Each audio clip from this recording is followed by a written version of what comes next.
sesungguhnya satu terpecah menjadi dua. Anak-anak bermain di bawah sinar matahari. Petani lelah menanam padi. Para nelayan sibuk merancang perahu untuk bekal mengail ikan. Dan yang lain bersiap menyalurkan dagangannya. Rupiah di saku kanan dan ringgit di saku kiri.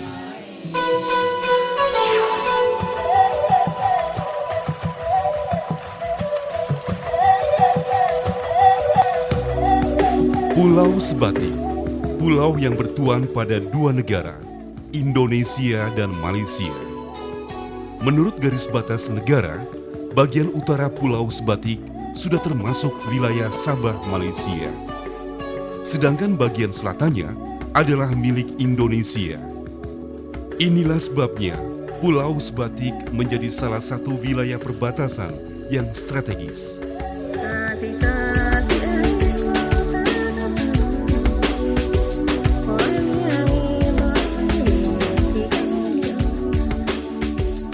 Meski begitu, warga saling memiliki hubungan darah dan kekerabatan. Ikatan yang longgar itu membuat banyak bangunan rumah berada tepat di atas garis perbatasan.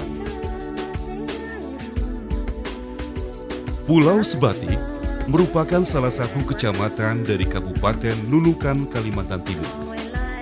Kabupaten ini memiliki luas sekitar 14.000 km persegi, terdiri atas 5 kecamatan, yaitu Kecamatan Krayan, Lumbis, Sembakung, Nunukan, dan Sebatik. Dengan luas wilayah sekitar 247,5 km persegi, Pulau Sebatik terdiri dari 2 kecamatan, yakni Kecamatan Sebatik Timur dan Sebatik Barat.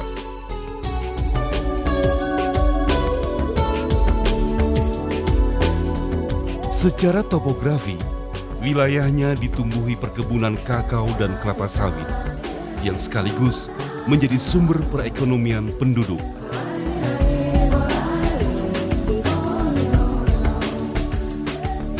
Sedangkan di wilayah dataran rendah bagian tengah diusahakan sebagai lahan sawah tada hujan. Meski letaknya seakan terpojok, akses dari dan ke Pulau Sebatik dapat dilakukan dengan menggunakan transportasi laut dan sungai.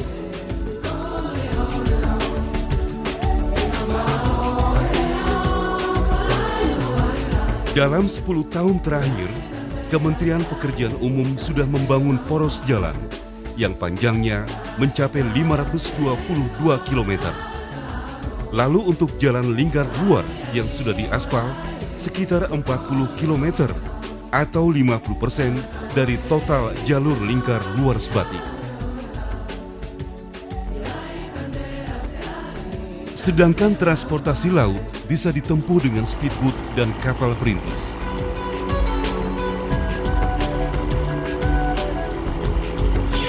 Khusus untuk Sebatik itu mencakup 12 desa, hasil pemekaran dari 4 desa tahun lalu. Dan untuk saat ini desa-desa tersebut sudah terjangkau oleh infrastruktur sudah tersedia, sudah terjangkau semua dan sudah bisa dilewati oleh kendaraan. Dalam rangka menyongsong perdagangan bebas, masyarakat Sebatik ingin mewujudkan daerah mereka menjadi kawasan perdagangan, agroindustri, dan jasa di kawasan Asia Tenggara dalam rangka menyongsong perdagangan bebas. Karenanya, pembangunan infrastruktur di Pulau Sebatik menjadi proyek penting bagi masyarakat di wilayah perbatasan.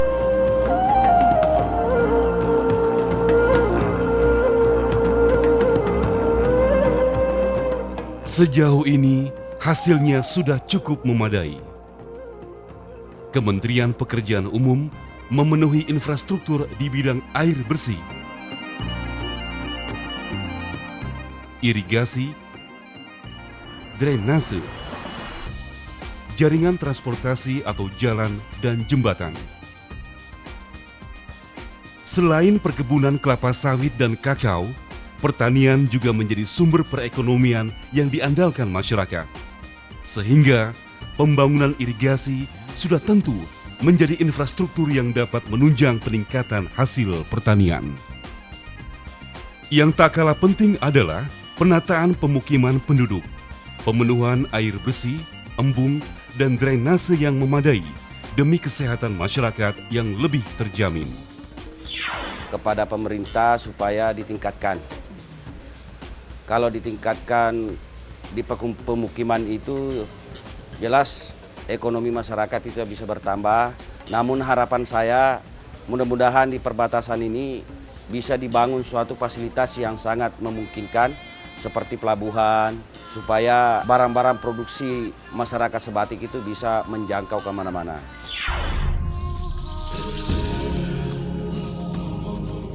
Selama 1 dasawarsa ini, Kementerian Pekerjaan Umum sudah menambah 600 sambungan air bersih dari titik pengolahan air minum ke rumah-rumah penduduk. Atau dari yang semula hanya ada 200 sambungan menjadi 800 sambungan air bersih. Di samping mengupayakan pembangunan dan pengembangan infrastruktur di kawasan perbatasan lewat APBN, Kementerian Pekerjaan Umum juga meningkatkan kerjasama dengan mengikutkan peran dunia usaha dan masyarakat. Sebagai tapal batas negara, Sebatik termasuk wilayah yang sudah berkembang dan maju. Aktivitas perekonomian bertumbuh seiring pembangunan infrastruktur yang memadai. Bahkan bisa dibilang, Sebatik merupakan kecamatan pertama di wilayah Pulau Kalimantan yang memiliki kemajuan pesat dari segi pemenuhan infrastrukturnya. Kami berharap kiranya dari Kementerian PU maupun Badan Pengelola Perbatasan agar dapat bersama-sama bagaimana bersinergi untuk fokus pada membangun kawasan Sebatik. Karena infrastruktur yang ada di sana itu sangat minim sekali, sehingga dengan adanya infrastruktur ini menjadi baik, maka semua ekonomi rakyat di sana akan berjalan dengan baik. Kemudian embung juga, jadi dengan adanya air bersih ini maka kesehatan masyarakat akan terjamin. Ya harapannya semua macam air apa perlu dilancarkan, dikasih stabil lah. Karena ini air ini belum bisa kita, tidak berani kita ya, kecuali di pakai air galon itu. Kalau untuk langsung sendiri kita tidak berani, masih belum bersih gitu. Melihat kondisi Sebatik, program bidang penataan ruang dan pengembangan sarana prasarana menjadi salah satu fokus pembangunan kawasan perbatasan. Upaya ini dilakukan untuk memelihara garis batas yang ada serta memberikan arahan yang jelas bagi program pengembangan tata ruang kawasan perbatasan dalam jangka pendek, menengah, dan panjang.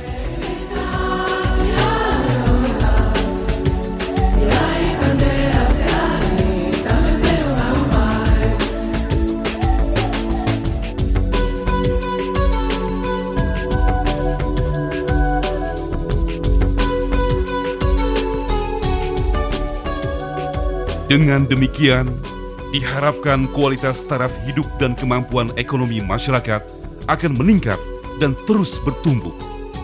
Dan yang paling penting, masyarakat bisa merasakan secara langsung manfaat dari program pembangunan ini, agar sang merah putih terus berkibar di Sebatik, salah satu gugusan pulau terluar Indonesia.